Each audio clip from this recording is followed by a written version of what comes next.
નમસ્કાર વિદ્યાર્થી મિત્રો, હું છું ગોહિલ જીતેન્દ્ર. આપ લોકોનું આપણી YouTube ચેનલમાં હાર્દિક સ્વાગત કરું છું. જો તમને આ વિડીયો પસંદ આવે તો પ્લીઝ લાઈક, શેર અને કોમેન્ટ કરવાનું ભૂલશો નહીં. આપણે છેલ્લા ભાગમાં ધોરણ 8માં વિજ્ઞાનનો પ્રકરણ નંબર 16 આપણે અભ્યાસ કરતા હતા. પ્રકરણ નંબર 16 પ્રકાશમાં છેલ્લે આપણે પ્રકાશની સામાન્ય સમજ, પ્રકાશ એટલે શું, પ્રકાશનો હવામાં વેગ અને પ્રકાશના પરાવર્તનના નિયમો વિશે પણ થોડી સમજૂતી મેળવેલી હતી. આજે પણ પ્રકાશના પરાવર્તનના નિયમોની થોડી આગળ સમજૂતી મેળવીએ. તો પ્રકાશ પહેલા તો પરાવર્તન એટલે શું તેના વિશે આપણે થોડું સમજીએ. તો પરાવર્તન કોને કહેવાય? તો છેલ્લે આપણે નિયમ લખાવ્યો કે પરાવર્તન એટલે શું? તો કે જ્યારે કોઈ પ્રકાશ લીસી કે ખરબચડી સપાટી, જ્યારે પ્રકાશ લીસી કે ખરબચડી સપાટી પર અથડાઈને પાછા ફરવાની ઘટનાને, જ્યારે પ્રકાશ સપાટી પર અથડાઈને પાછા ફરવાની ઘટનાને પ્રકાશનું પરાવર્તન કહે છે.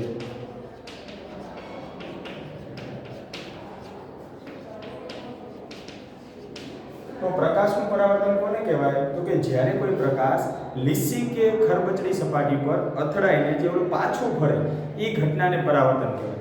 છેલ્લે આપણે એવું પણ જોઈ ગયા હતા કે જ્યારે કોઈ અંધારો ઓરડો હોય તો તેમાં આપણે વસ્તુને નિહાળી શકતા નથી. કેમ? કારણ કે ત્યાં અહીંયા પ્રકાશની શું હોય છે? ગેરહાજરી હોય. માત્ર પ્રકાશ હાજર હોય એનાથી પણ આપણે કોઈ વસ્તુ જોઈ નથી શકતા. પણ જ્યારે એ પ્રકાશ વસ્તુ ઉપર અથડાઈને મારી આંખ સુધી પહોંચે ત્યારે આપણે એ વસ્તુ દ્રશ્યમાન બનતી હોય છે અને ત્યારે જ આપણે વસ્તુ સ્પષ્ટ રીતે અને રંગ સાથે જોઈ શકતા હોય. તો પ્રકાશનું પરાવર્તન થાય ત્યારે જ આપણે વસ્તુ જોઈ શકતા હોય છીએ. તો છેલ્લે આપણે પ્રકાશના પરાવર્તન વિશે સમજૂતી મેળવી ગયા. આજે આપણે પ્રકાશના પરાવર્તનના નિયમો વિશેની સમજૂતી મેળવવાની છે. તો પ્રકાશના પરાવર્તનના નિયમોની સમજૂતી મેળવતા પહેલા થોડા પારિભાષિક શબ્દ તમને સમજમાં આવવા જોઈએ. જેમ કે આપાત કિરણ છે, પરાવર્તિત કિરણ છે, આપાત કોણ છે, પરાવર્તન કોણ છે, કોને કહેવાય એને વિશેની થોડી આપણે સમજૂતી મેળવીએ. તો આપાત કિરણ સૌથી પહેલા કોને કહેવાય? તો કે જ્યારે કોઈ પ્રકાશ સપાટી ઉપર આપાત થતો હોય અથવા તો જ્યારે કોઈ પ્રકાશ સપાટી ઉપર અથડાતો હોય તો તેવા પ્રકાશને શું કહેવાય? તેવા પ્રકાશના કિરણને શું કહેવાય? આપાત કિરણ કહે છે. ફરી વખત, જ્યારે કોઈ પ્રકાશનું કિરણ સપાટી ઉપર અથડાતું અથવા તેને ફેંકવામાં આવતું, તો જ્યારે કોઈ પ્રકાશનું કિરણ સપાટી ઉપર અથડાવવામાં આવતું હોય અથવા તો ફેંકવામાં આવતું એવા કિરણને પ્રકાશનું આપાત કિરણ કહે છે. ફરી વખત, કોને આપાત કિરણ કહેવાય? તો કે જ્યારે કોઈ પ્રકાશનું કિરણ સપાટી ઉપર અથડાવવામાં આવતું હોય તેવા કિરણને શું કહેવાય? પ્રકાશનું આપાત કિરણ કહે છે. પરાવર્તિત કિરણ કોને કહેવાય? તો કે જ્યારે કોઈ પ્રકાશનું કિરણ પરાવર્તન પામી એટલે કે આવી રીતે અથડાઈને જે પાછું ફરે છે, તો કે જ્યારે કોઈ પ્રકાશનું કિરણ પરાવર્તન પામી, આ પરાવર્તન એટલે કે અથડાઈને જે પાછું ફરે, પરાવર્તન પામીને જે પાછા ફરતા જે કિરણ છે એ કિરણને શું કહેવાય? પરાવર્તિત કિરણ કહે છે. તો આ રીતે બે કિરણની વ્યાખ્યા બને છે, આપાત કિરણ અને પરાવર્તિત કિરણ. પરાવર્તિત કિરણ કોને કહેવાય? તો કે જે પરાવર્તન પામીને જે કિરણ પાછું ફરતું હોય તે કિરણને શું કહે છે? પરાવર્તિત કિરણ કહે છે. હવે બીજી વ્યાખ્યા છે આપાત કોણ અને પરાવર્તન કોણ. તો આપાત કોણ કોને કહેવાય? તો આપાત કોણની વ્યાખ્યા શું છે? સપાટી ઉપર દોરેલ લંબ, આ સપાટી ઉપર દોરેલો લંબ છે. સૌથી પહેલા આપણે સમજી લઈએ આકૃતિમાં મેં શું દોરેલું છે. તો આ જે આકૃતિમાં AB છે એ શું દોરેલું છે? અરીસાની સપાટી દોરેલી છે. સમતલ અરીસો હોય તો સમતલ અરીસાને એ આપણે આવી રીતે સમતલ અરીસો હોય તો સમતલ અરીસાને આપણે સપાટી ઉપર રાખેલો છે અને આ સમતલ અરીસો જે હશે સીધો એકદમ, તો સમતલ અરીસાની સપાટી દોરેલી છે. આ શું દોરેલું છે? સમતલ અરીસાની સપાટી. ઈ અરીસાની સપાટી ઉપર હું ટોર્ચ વડે શું કરું છું? એક પ્રકાશ અથડાવું છું એટલે કે પ્રકાશનું કિરણ એક ફેંકું છું. એટલે કે આપણે શું આપાત કરીએ છીએ? એની પર આપાત કિરણ આપાત કરીએ છીએ. શેની ઉપર? અરીસાની સપાટી. તો જ્યારે આપણે જાણીએ છીએ કે જ્યારે કોઈ ટોર્ચ વડે આપણે આપાત કિરણ પસાર કરશું અરીસાની સપાટી ઉપર તો ઈ અરીસાની સપાટી સાથે અથડાઈને એટલે કે પરાવર્તન પામીને આ રીતે જતું હશે. તો આ જે પરાવર્તન પામીને જે આપણને આ કિરણ મળે છે એને તો આપણે શું કહીશું? પરાવર્તિત કિરણ કહીએ છીએ. તો આ આપાત કિરણ થઈ ગયું, આ પરાવર્તિત કિરણ થઈ ગયું. આ દોરેલું શું છે? તો કે અરીસાની સપાટી દોરેલી છે અને આ એક શું દોરેલું છે? તો આ સપાટી ઉપર દોરેલો લંબ દોરેલો છે. શું દોરેલું છે? અરીસાની સપાટી સાથે દોરેલો લંબ. હવે તો જ્યારે હું આપાત કોણની વ્યાખ્યા, આપાત કોણ કોને કહેવાય? તો આપાત કોણ કોને કહેવાય? તો આપાત કિરણ અને સપાટી વચ્ચેનો લંબ, સપાટી પર દોરેલો લંબ. આપાત કિરણ અને સપાટી ઉપર દોરેલો લંબ વચ્ચે બનતા કોણ અથવા તો ખૂણાને, ફરી વખત, આપાત કિરણ અને સપાટી ઉપર દોરેલ લંબ વચ્ચે બનતા ખૂણાને આપાત કોણ, ખૂણો I તરીકે ઓળખવામાં આવે છે. તો આપાત કોણ કોને કહેવાય? વ્યાખ્યા પૂછાય છે. કોને આપાત કોણ કહેવાય? તો આપાત કિરણ અને આ સપાટી પર દોરેલો લંબ વચ્ચેનો જે આ ખૂણો હોય એને આપાત કોણ કહે છે. તો પરાવર્તન કોણ કોને કહેવાય? તો પરાવર્તન કોણ કોને કહેવાય? તો આ પરાવર્તિત કિરણ, આ પરાવર્તિત કિરણ અને આ સપાટી પર દોરેલો લંબ, પરાવર્તિત કિરણ અને આ સપાટી પર દોરેલો લંબ વચ્ચેનો જે આ ખૂણો બને એને પરાવર્તન કોણ કહે છે.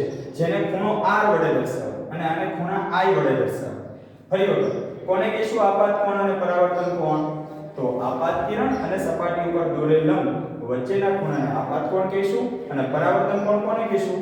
પરાવર્તિત કિરણ અને આ સપાટી પર દોરેલો લંબ વચ્ચેનો જે ખૂણો બને એને શું કહીશું? પરાવર્તન કોણ કહીએ છીએ. તો બાળકો આપણે આમાં થોડી પ્રવૃત્તિઓ કરવાની છે. કેવી રીતની? તો આ જે અરીસાની સપાટી છે, અરીસાની સપાટી એની ઉપર હું ટોર્ચ અથવા તો આપણે જે લેઝર લાઇટ આવે છે એના, લેઝર લાઇટ આવે છે એના વડે હું એક કિરણ આપાત કરું છું. અને કેટલા અંશના કિરણે આપાત કરું છું? એનો આપાત કોણ 30 અંશ જેટલો રાખું છું. કેટલા અંશના કોણે પ્રકાશનું કિરણ આપાત કરું છું? 30 અંશના. એટલે કે આપાત કિરણ અને લંબ વચ્ચેનો ખૂણો કેટલાનો હશે? 30 અંશનો હશે. ત્યારે આપણે આ પરાવર્તન કોણ પણ માપન કરવાનું છે કે પરાવર્તન કોણ કેટલાનો મળે છે. તો જ્યારે તમે કોણ માપકની મદદથી જ્યારે તમે પરાવર્તન કોણ માપશો તો તે પણ તમને કેટલા અંશનો જોવા મળશે? 30 અંશનો જોવા મળે છે. શું મેં કર્યું? ફરી વખત, જ્યારે આપણે કોઈ લેઝર લાઇટ વડે આપાત કિરણ અને 30 અંશના ખૂણે હું આપાત કરું, આપાત કિરણ જ્યારે 30 અંશના ખૂણે આપાત કરું તો પરાવર્તન થઈને આ પરાવર્તિત કિરણ પણ કેટલા અંશના ખૂણે પરાવર્તિત થતું હશે? 30 અંશના ખૂણે પરાવર્તિત થતું હશે. એટલે કે એવું કહી શકાય આપાત કોણ જેટલો હશે એટલો ને એટલો શું જોવા મળશે તમને? પરાવર્તન કોણ જોવા મળશે. આવી જ પ્રવૃત્તિ આપણે જુદા જુદા ખૂણે કરવાની રહેશે. પહેલા મેં 30 અંશના ખૂણે આપાત કિરણ આપાત કર્યું, હવે હું 45 ના ખૂણે આપાત કરું.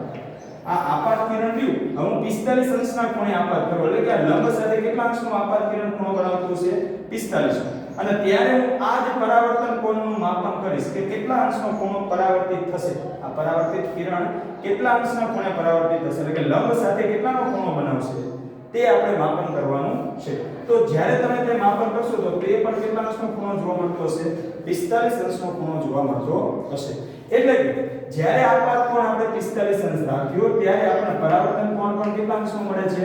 45 અંશનો જોવા મળે છે. તો આપણે આવા જુદા જુદા ખૂણાના મૂલ્ય એટલે કે જુદા જુદા ખૂણે આપાત કરીને આપણે તેના પરાવર્તન કોણ અને આપાત કોણનું મૂલ્યનું અવલોકન કરીશું. દાખલા તરીકે હું 60 અંશના ખૂણે જો આપાત કરીશ એટલે કે આપાત કોણ હું 60 અંશનો રાખીશ તો મને પરાવર્તન કોણ પણ કેટલા અંશનો જોવા મળે છે? 60 અંશનો જોવા મળે છે. તો આપણે અવલોકન કર્યા એના ઉપરથી આપણને શું સમજૂતી મળે કે આપાત કોણ અને પરાવર્તન કોણ, આપાત કોણ અને પરાવર્તન કોણનું મૂલ્ય મને કેવું જોવા મળે છે? દર વખતે સમાન જોવા મળે છે. એટલે પરાવર્તનનો પહેલો નિયમ અથવા તો આપણે જે બીજો નિયમ લખેલો તે કે આપાત કોણ અને પરાવર્તન કોણનું મૂલ્ય હંમેશા સમાન હોય છે. આ પરાવર્તનનો પહેલો નિયમ છે અથવા તો આપણે બીજા નિયમ પ્રમાણે પણ લખીશું. આપાત કોણ અને પરાવર્તન કોણનું મૂલ્ય સમાન હોય છે. તો શું કહીશું? કઈ રીતે ખબર પડશે? તો કે આવી રીતે જુદા જુદા જ્યારે આપાત કોણને આપણે પસાર કરીશું આપાત કિરણ ત્યારે આપણે જુદા જુદા અંશનો પરાવર્તન કોણ સામે જોવા મળશે. પણ જેટલો આપાત કોણ હશે ને એટલો જ પરાવર્તન કોણ તમને જોવા મળતો હશે. તો આ પરાવર્તનનો પહેલો નિયમ છે. ત્યારબાદ બીજો નિયમ શું છે? તો કે આ જે આપાત કિરણ છે તે આપાત કિરણ, આ પરાવર્તિત કિરણ અને આ સપાટી ઉપર દોરેલો લંબ, આપાત કિરણ પરાવર્તિત કિરણ અને આ સપાટી ઉપર દોરેલો લંબ ત્રણેય એક જ સમતલમાં હશે. તો આ સમજવા માટે આપણે શું કરી શકીએ કે ત્રણેય એક જ સમતલમાં હોય તો એની માટે આપણે એક જોઈએ. જેમ કે સમજી લો કે આ આખું જે આ પાઠ્યપુસ્તકનું જે પૃષ્ઠ છે એટલે કે આખી સપાટી છે એ એક જ સમતલ છે.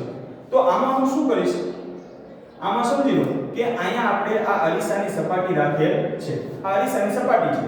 અહીંથી હું આપાત કિરણ પસાર કરતો હોઈશું કે આવી રીતે આપાત કિરણ, તો પરાવર્તન આવી રીતે થતું હશે ને આમાંથી. અહીંથી આપાત કિરણ જેટલો પસાર કરતો હશું તો અરીસાની સપાટી સાથે અથડાઈને આવી જ રીતે પરાવર્તિત કિરણ આવતું હશે. તો આખે આખું એક સમતલ છે. આમાં આપાત કિરણ, પરાવર્તિત કિરણ અને આ સપાટી પર કદાચ લંબ દોરું તો ત્રણે ત્રણ કેવા થાય? એક જ સમતલમાં થશે. આ પૃષ્ઠના એક જ સમતલમાં થશે. પરંતુ જો હું આ ચોકડીને હવે આવી રીતે કરી નાખું તો આવી રીતે કરી નાખું તો શું થશે? તો અહીંયા હું અરીસો રાખીશ તો અહીંથી જેટલો આપાત કિરણ હશે એવી જ રીતે આટલામાં પરાવર્તિત કિરણ છે ને તમને નીચે જોવા મળશે નહીં, કારણ કે આ સમતલ બદલાઈ ગયું. આ પણ અલગ સમતલ થઈ ગયું અને આ પણ અલગ સમતલ થઈ ગયું. એટલા માટે આ શું નિયમ કહે છે? બીજો નિયમ કે આપાત કિરણ, પરાવર્તિત કિરણ અને સપાટી પર દોરેલો લંબ ત્રણેય કેવા હોવા જોઈએ? એક જ સમતલમાં હોય છે જ્યારે પરાવર્તન થતું હોય ત્યારે. આપાત કિરણ, પરાવર્તિત કિરણ અને આ સપાટી પર દોરેલ લંબ ત્રણેય કેવા હોય? એક જ સમતલમાં હોય છે, અલગ અલગ સમતલમાં હશે નહીં. તો આ પરાવર્તનના બે નિયમો હતા કે આપાત કિરણ, પરાવર્તિત કિરણ અને સપાટી પર દોરેલ લંબ એક સમતલમાં હોય. અને બીજો નિયમ શું યાદ રાખવાનો? આપાત કોણ અને પરાવર્તન કોણનું મૂલ્ય હંમેશા કેવું હોય? સમાન. બાળકો તમારે આમાંથી ઘણા બધા વિકલ્પ કે ખરા ખોટામાં ઘણી વખત પૂછાય છે કે જો કોઈ આપાત કિરણ 30 અંશના ખૂણે આપાત થતું હોય તો તેનો પરાવર્તન કોણ જણાવો. તો આપણે નિયમ યાદ હોય તો તમે કહી શકો કે જો આપાત કિરણ 30 અંશના ખૂણે આપાત થતું હોય તો તેનો પરાવર્તન કોણ પણ કેટલો હશે? 30 અંશ જેટલો હશે. કેમ કે પરાવર્તનના નિયમ પ્રમાણે આપાત કોણ જેટલો હોય તેટલો ને તેટલો શું હોય છે? પરાવર્તન કોણ હોય છે. તો આ જ રીતે આપણે પરાવર્તનના બંને નિયમો આકૃતિ દોરી સમજાવવાનો પ્રશ્ન તમને પૂછાય છે કે પરાવર્તન એટલે શું અને તેના બંને નિયમો આકૃતિ દોરી સમજાવો. તેમાં તમારે આ આકૃતિ દોરવી પડે. સૌથી પહેલા તો પરાવર્તનની વ્યાખ્યા લખવી પડે. પરાવર્તન એટલે શું? કે જ્યારે કોઈ પ્રકાશનું કિરણ સમતલ કે ખરબચડી સપાટી પર અથડાઈને જેવું પાછા ફરે છે, પાછા ફરવાની ઘટનાને શું કહેવાય? પ્રકાશનું પરાવર્તન કહેવાય. પછીની આકૃતિ દોરવી પડે, બંનેના નિયમો લખવા પડે. 3 ગુણમાં પ્રશ્ન પૂછાય છે. ત્યારબાદ હવે આપણે જોવાનું છે કે સમતલ અરીસા વડે કેવા પ્રકારનું પ્રતિબિંબ જોવા મળે છે તેના વિશેનો અભ્યાસ કરીશું. સમતલ અરીસો એટલે કયો અરીસો? કે જે આપણે દરરોજ વહેલી સવારે ઉઠીને સરસ મજાના તૈયાર થવામાં જે આપણે અરીસો વાપરવી છે તે અરીસો કયો છે? સમતલ અરીસો છે. તો એમાં આપણું પ્રતિબિંબ કેવા પ્રકારનું મળે તેના વિશે અભ્યાસ કરવાનો છે. તો આપણે જોઈએ કેવા પ્રકારનું પ્રતિબિંબ મળે.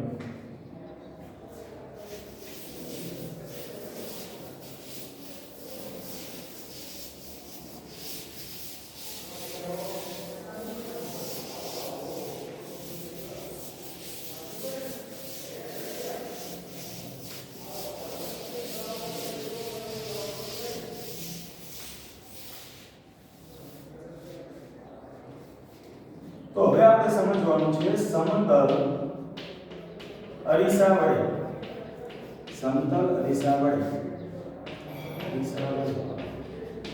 મળતા પ્રતિબિંબ અથવા તો મળતું પ્રતિબિંબ. તો સમતલ અરીસા વડે કેવા પ્રકારનું પ્રતિબિંબ રચાય તેનો આપણે અભ્યાસ કરવાનો છે. તો જો સમતલ અરીસો એટલે કેવો? તો બાળકો આપણે આવો અરીસો હોય ને સમતલ અરીસો કેવી કે જે આપણે હંમેશા તૈયાર થવામાં ઉપયોગ કરતા હોય, સુશોભન કરવા માટે આપણે ઉપયોગ કરતા હોય, આ સમતલ અરીસો છે.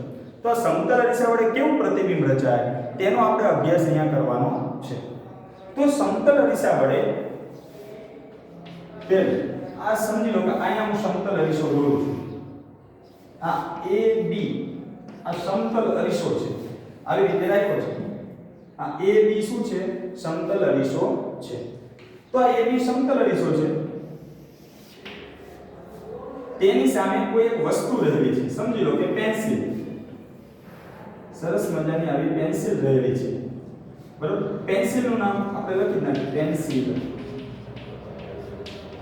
એટલે કે એક પ્રકારની વસ્તુ છે. એક પ્રકારની શું રહેલી છે? એની સામે વસ્તુ રહેલી છે.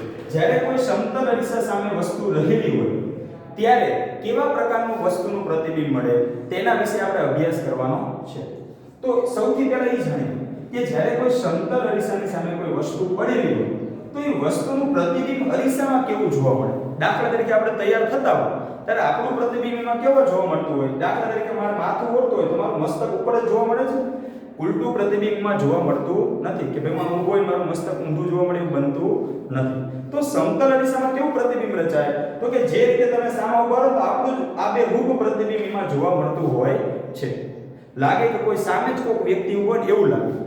એટલે કે સમતલ અરીસામાં જે સૌથી પહેલા જે પ્રતિબિંબ મળે એ કેવું મળે? ચત્તું મળે. ચત્તું એટલે કે સવળું પ્રતિબિંબ મળે. ઉલટું પ્રતિબિંબ નથી જોવા મળતું. સમતલ અરીસામાં કેવું પ્રતિબિંબ જોવા મળે? પહેલા તો ચત્તું પ્રતિબિંબ જોવા મળે. તમે સામે ઊભા હોય તો તમારું મસ્તક ઉપર હોય તો એમાં ઉપર જ જોવા મળે. તમે આમ હાથ ઊંચો કરો તો એમાં ઊંચું જ જોવા મળે. તો કેમ? કારણ કે એમાં જે પ્રતિબિંબ જોવા મળે એ ચત્તું છે એટલે કે સવળું પ્રતિબિંબ છે. ઉલટું પ્રતિબિંબ જોવા મળતું નથી. તો સૌથી પહેલા આપણે એ ખબર પડવી જોઈએ કે સમતલ અરીસામાં વસ્તુનું પ્રતિબિંબ ચત્તું એટલે કેવું કહીશું આપણે? સવળું. વસ્તુનું પ્રતિબિંબ ચત્તું જોવા મળે છે. તો દાખલા તરીકે આ પેન્સિલનો ઉપરનો છેડો અણીદ્વારો ભાગ છે તો આ પ્રતિબિંબમાં પણ શું જોવા મળશે? તો કે આ જે પેન્સિલ તમે જે દોરશો એનો અણીવાળો ભાગ તમને ઉપર જ જોવા મળશે. કારણ કે પ્રતિબિંબ કેવું મળે? સવળું મળે એટલે કે ચત્તું મળે. હવે બીજી વાત કે આ પ્રતિબિંબ કેવું હશે? તમે એને પડદા ઉપર ઝીલી શકશો કે નહીં ઝીલી શકો? જે પ્રતિબિંબને આપણે પડદા ઉપર ઝીલી શકીએ, જેમ કે તમે પ્રોજેક્ટર વાળું પ્રતિબિંબ જોતા હશો કે પ્રોજેક્ટરથી આપણે સામેના પડદા ઉપર થિયેટરમાં ને એ બધામાં જોતા હશો તો એ પ્રોજેક્ટરથી એક પ્રકારનું પ્રતિબિંબ જ પાડવામાં આવે છે. તો એ આપણે ઝીલી શકીએ છીએ પડદા ઉપર. તો જે પ્રતિબિંબને પડદા ઉપર ઝીલી શકાતું તેવા પ્રકારના પ્રતિબિંબને વાસ્તવિક પ્રતિબિંબ કહેવાય. પ્રતિબિંબના બે પ્રકાર: વાસ્તવિક પ્રતિબિંબ અને બીજું પ્રતિબિંબ આવે આભાસી પ્રતિબિંબ.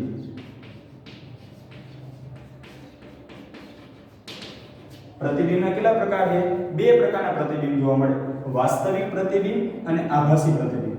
વાસ્તવિક પ્રતિબિંબ કોને કહેવાય? તો કે જે પ્રતિબિંબને પડદા ઉપર ઝીલી શકાતું તેવા પ્રકારના પ્રતિબિંબને આપણે કેવું કહીશું? વાસ્તવિક પ્રતિબિંબ કહેવામાં આવે છે. જ્યારે આભાસી પ્રતિબિંબ કોને કહેવાય? તો એમાં આપણને બાળકો એવું થતું હોય કે આભાસ થતો હોય કે પાછળ કોઈ ઊભું છે. દાખલા કે અરીસાનું સામે આપણે આમ જોઈએ તો આપણે એવું લાગે કે અરીસામાં સામે મારી સામે કોઈ મારા જેવો જ વ્યક્તિ કોઈ સામે ઊભો છે કે હું જે કરું એવું જ કાર્ય એ કરે છે. તો એવો આપણને આભાસ થાય. હકીકતમાં કોઈ અરીસાની પાછળ હોતું નથી. તો એવા પ્રતિબિંબ જે છે કે અરીસામાં જે આપણને ભાસ થાય છે તો એવા પ્રતિબિંબને શું કહેવાય? આભાસી પ્રતિબિંબ કહેવાય. અને આભાસી પ્રતિબિંબને તમે પડદા ઉપર ઝીલી શકતા નથી. આ બંને પ્રતિબિંબ શેના આધારે અલગ પડશે? તો કે પડદા ઉપર જો ઝીલી શકાય તો એવા પ્રતિબિંબને વાસ્તવિક પ્રતિબિંબ કહેવાય. અને જો પડદા ઉપર ન ઝીલી શકાય એવા પ્રતિબિંબને શું કહેવાય? આભાસી પ્રતિબિંબ કહે છે. તો આ જે સમતલ અરીસા વડે જે મને પ્રતિબિંબ મળે છે એવો એ શું હશે? આભાસી પ્રતિબિંબ હશે કે ભાઈ પાછળ કોઈ અરીસાની પાછળ કોઈ એવો વ્યક્તિ ઊભો છે કે આબેહૂબ મારી જેવો જ અંદર દેખાય છે. તો સમતલ અરીસા વડે મળતું પ્રતિબિંબ કેવું હશે?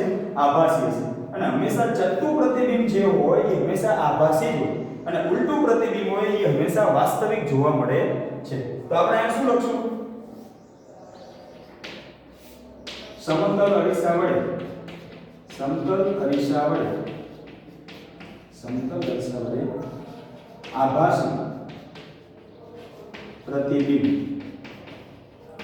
આભાસી પ્રતિબિંબ જોવા મળે છે.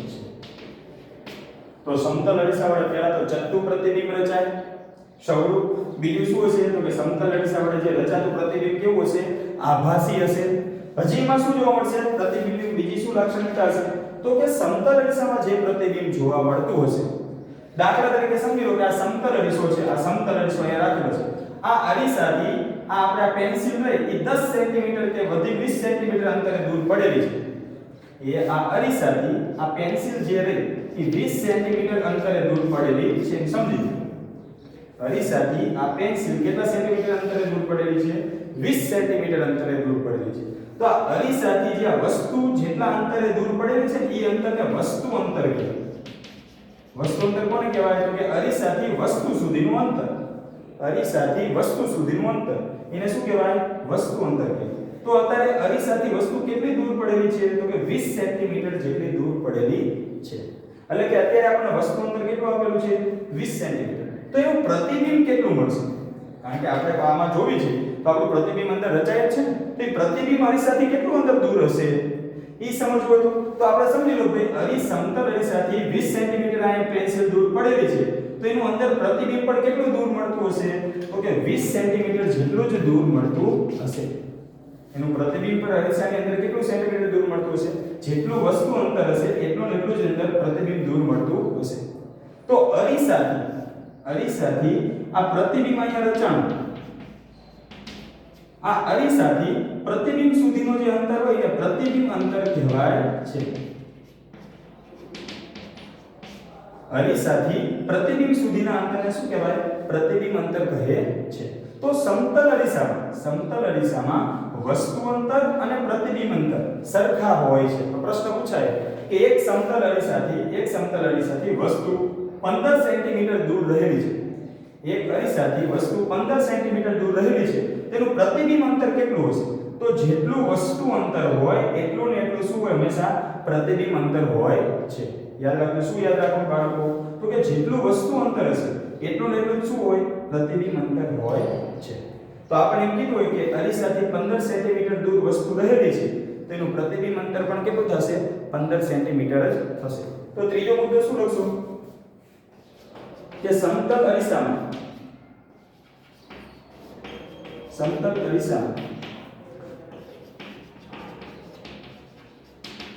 વસ્તુ અંતર અને પ્રતિબિંબ અંતર સમાન હોય છે. અથવા તો બીજું શું લખી શકાય આમાં? તો કે સમતલ અરીસાથી જેટલી વસ્તુ દૂર હશે એટલું જ તે સમતલ અરીસાથી પ્રતિબિંબ પાછળ દૂર રચાવાનું હશે. તો આવો પણ પ્રશ્ન પૂછાય. એક બીજો પણ પ્રશ્ન પૂછાય. આવો પ્રશ્ન કે તો સમતલ અરીસાથી એક વસ્તુ 20 સેન્ટીમીટર દૂર છે તો વસ્તુ અને પ્રતિબિંબ વચ્ચેનું અંતર શોધો. પ્રશ્ન આવો પૂછાય કે વસ્તુ અને પ્રતિબિંબ અંતર શોધો. વસ્તુ અને પ્રતિબિંબ વચ્ચેનું સમતલ અરીસાથી વસ્તુ અત્યારે 20 સેન્ટીમીટર દૂર છે તો આ વસ્તુ અને આ પ્રતિબિંબ એની વચ્ચેનું અંતર શોધવાનું પૂછે તો આપણે કઈ રીતે શોધીશું? તો અહીંયા આપણે વસ્તુ અને પ્રતિબિંબ અંતર કઈ રીતે? તો આ જો વસ્તુ તો 20 સેન્ટીમીટર દૂર છે તો પ્રતિબિંબ કેટલું મળવાનું? 20. પણ મને વસ્તુ અને પ્રતિબિંબ વચ્ચેનું કીધું હોય તો 20 આ અને 20 આ એટલે કેટલું જોવા મળે? 40 સેન્ટીમીટર જેટલું જોવા મળે. ક્યાં? વસ્તુ અને પ્રતિબિંબ વચ્ચેનું અંતર. તો આ રીતે સમતલ અરીસા વડે રચાતું પ્રતિબિંબમાં હજી એક લાક્ષણિકતા રહી છે.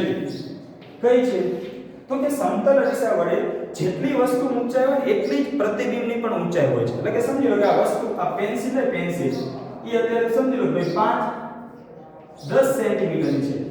પેન્સિલ અત્યારે મેં 10 સેન્ટીમીટર જેવડી લીધેલી છે તો પ્રતિબિંબમાં પણ પેન્સિલ આપણે કેટલી દેખાશે?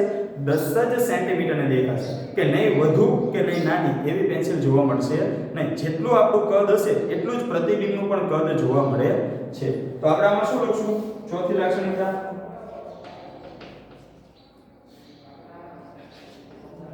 વસ્તુ ઊંચાઈ અને પ્રતિબિંબ ઊંચાઈ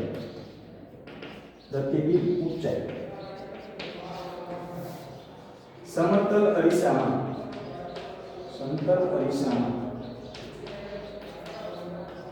સમાન જોવા મળે છે. તો પ્રશ્ન પૂછાય કે સમતલ અરીસામાં વસ્તુ ઊંચાઈ અને પ્રતિબિંબ ઊંચાઈ કેવી હોય? સરખી હોય. તો એની 4 લાક્ષણિકતા છે. સમતલ અરીસા વડે રચાતા પ્રતિબિંબની મુખ્ય 4 લાક્ષણિકતા છે. કઈ? તો કે સમતલ અરીસા વડે મળતું પ્રતિબિંબ ચત્તુ, આભાસી અને જેટલું વસ્તુ અંતર હોય તેટલું જ, એટલે કે જેટલું અરીસાથી દૂર હોય વસ્તુ રહેલી હોય તેટલું જ તે અરીસાથી પ્રતિબિંબ દૂર મળતું હોય. અને બીજું વસ્તુનું જેટલું કદ હોય એટલું ને એટલું કદ કોણ જોવા મળે? પ્રતિબિંબનું કદ જોવા મળે છે. તો આને ટૂંકમાં લખવું હોય તો કે સમતલ અરીસા વડે કેવું પ્રતિબિંબ રચાય? તો આપણે લખી શકીએ કે સમતલ અરીસા વડે કેવું પ્રતિબિંબ રચાય? આભાસી, ચત્તુ અને વસ્તુના કદ જેવું. વસ્તુના કદ જેવળ. તો એક માર્કનો પ્રશ્ન થયો કે સમતલ રેખા વડે કેવું પ્રતિબિંબ રચાઈ શકે? આભાસી, ચત્તુ અને વસ્તુ જેવડા કદની હોય એવડું જ પ્રતિબિંબનું કદ, એટલે કે વસ્તુના કદ જેવડું પ્રતિબિંબ રચાય છે. સમતલ રેખામાં આભાસી, ચત્તુ અને વસ્તુના કદ જેવડું પ્રતિબિંબ જોવા મળે છે. તો આજે બાળકો આપણે આટલું જ રાખીશું, કેમ કે આજે આપણે શેનો અભ્યાસ કર્યો? તો કે અરીસાના